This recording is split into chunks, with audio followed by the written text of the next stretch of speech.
بسم اللہ الرحمن الرحیم۔ السلام علیکم۔ شوہر کو یہ جملہ بولنے والی عورت سیدھا دوزخ میں جائے گی۔ آگ میں عورتیں مردوں سے زیادہ کیوں ہیں؟ اور کس عورت کو آپ صلی اللہ علیہ وآلہ وسلم نے طلاق دینے کا حکم دیا ہے؟ بیوی کا خاوند پر کیا حق ہے؟ جاننے کے لیے ویڈیو کو مکمل دیکھیے گا۔ محترم ناظرین، آپ صلی اللہ علیہ وسلم سے یہ ثابت ہے کہ جہنم میں عورتوں کی اکثریت ہے۔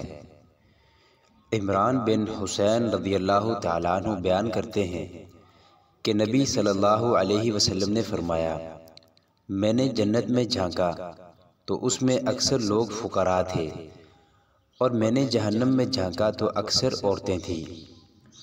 اور اس کے سبب کے متعلق نبی صلی اللہ علیہ وسلم سے پوچھا گیا تو آپ نے وہ بھی بیان فرمایا کہ عبداللہ بن عباس رضی اللہ تعالیٰ عنہما بیان کرتے ہیں کہ رسول اللہ صلی اللہ علیہ وسلم نے فرمایا، مجھے آگ دکھائی گئی تو میں نے آگ کا ایسا خوفناک منظر کبھی نہیں دیکھا، اور میں نے جہنم میں اکثریت عورتوں کی دیکھی ہے۔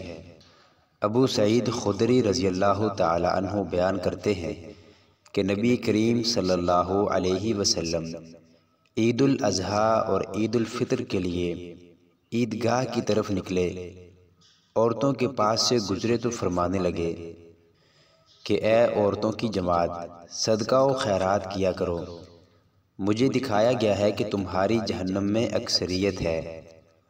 تو وہ کہنے لگی، اے اللہ کے رسول، وہ کیوں؟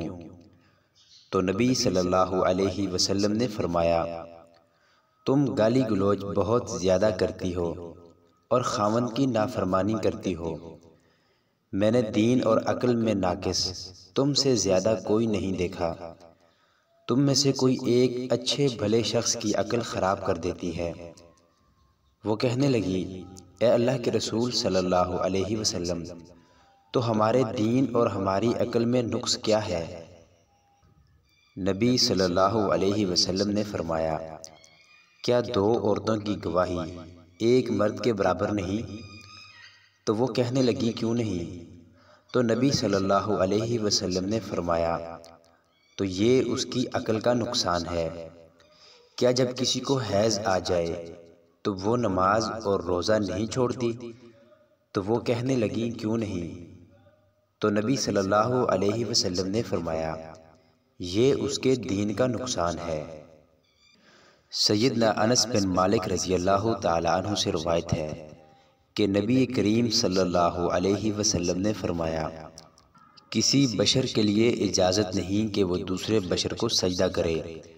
اگر ایک انسان کا دوسرے انسان کو سجدہ کرنا مناسب ہوتا تو میں عورت کو حکم دیتا کہ وہ اپنے خاوند کو سجدہ کرے، کیونکہ اس پر اس کے خاوند کا بہت بڑا حق ہے۔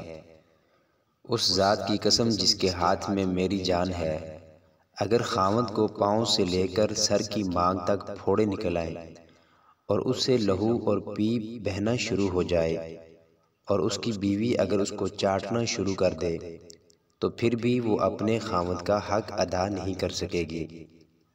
سورج اور چاند گرہن کی حقیقت یہ اللہ تعالیٰ کی قدرت کی نشانیاں ہیں، یہ ظاہر کرنے کے لیے کہ وہ قادر مطلق ہے۔ اللہ تعالیٰ سورج سے روشنی دیتا ہے اور چاند سے چاندنی دیتا ہے، وہی اللہ تعالیٰ ان کو ماند کرنے پر بھی قادر ہے۔ رسول اللہ صلی اللہ علیہ وسلم کے زمانے میں آپ صلی اللہ علیہ وسلم کے صاحبزادے حضرت ابراہیم رضی اللہ تعالیٰ عنہ کا انتقال ہو گیا۔ اس زمانے میں لوگوں کا خیال یہ تھا کہ سورج گرہن کسی بڑے آدمی کی وفات یا پیدائش کی وجہ سے ہوتا ہے، جیسا کہ ابھی آپ صلی اللہ علیہ وسلم کے بیٹے کی وفات پر ہوا۔ تو آپ صلی اللہ علیہ وسلم نے اس عقیدے کی نفی فرمائی۔ حضرت ابو بردہ رضی اللہ تعالیٰ عنہ حضرت ابو موسیٰ رضی اللہ تعالیٰ عنہ سے روایت کرتے ہیں، انہوں نے بیان کیا کہ سورج گرہن ہوا تو نبی صلی اللہ علیہ وسلم اس طرح گھبراتے ہوئے کھڑے ہوئے جیسے قیامت آ گئی۔ آپ صلی اللہ علیہ وسلم مسجد میں آئے اور طویل ترین قیام اور رکوع اور سجود کے ساتھ نماز پڑھی کہ اس سے پہلے آپ صلی اللہ علیہ وسلم کو ایسا کرتے ہوئے نہیں دیکھا تھا۔ آپ صلی اللہ علیہ وسلم نے فرمایا کہ یہ اللہ تعالیٰ کی نشانیوں میں سے نشانیاں ہیں جن کا تعلق کسی کی موت اور حیات کے سبب نہیں ہوتا ہے، بلکہ اللہ تعالیٰ اس کے ذریعے اپنے بندوں کو ڈراتا ہے۔ جب تم اس کو دیکھو تو ذکر الہی اور دعا اور استغفار کی طرف دوڑو۔ لہٰذا چاند گرہن اور سورج گرہن کے وقت ہمیں پیارے نبی صلی اللہ علیہ وسلم کی دی ہوئی تعلیمات کے مطابق اللہ تعالیٰ کی طرف متوجہ ہو کر نماز، دعا اور استغفار میں مشغول ہونا چاہیے۔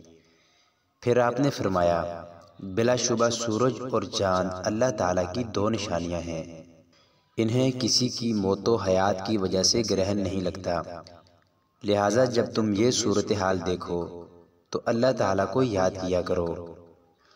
لوگوں نے کہا، اے اللہ کے رسول، ہم نے آپ کو دیکھا تھا کہ آپ نے اپنے قیام کے دوران کسی چیز کو پکڑنے کی کوشش کی، پھر ہم نے دیکھا کہ آپ پیچھے ہٹے۔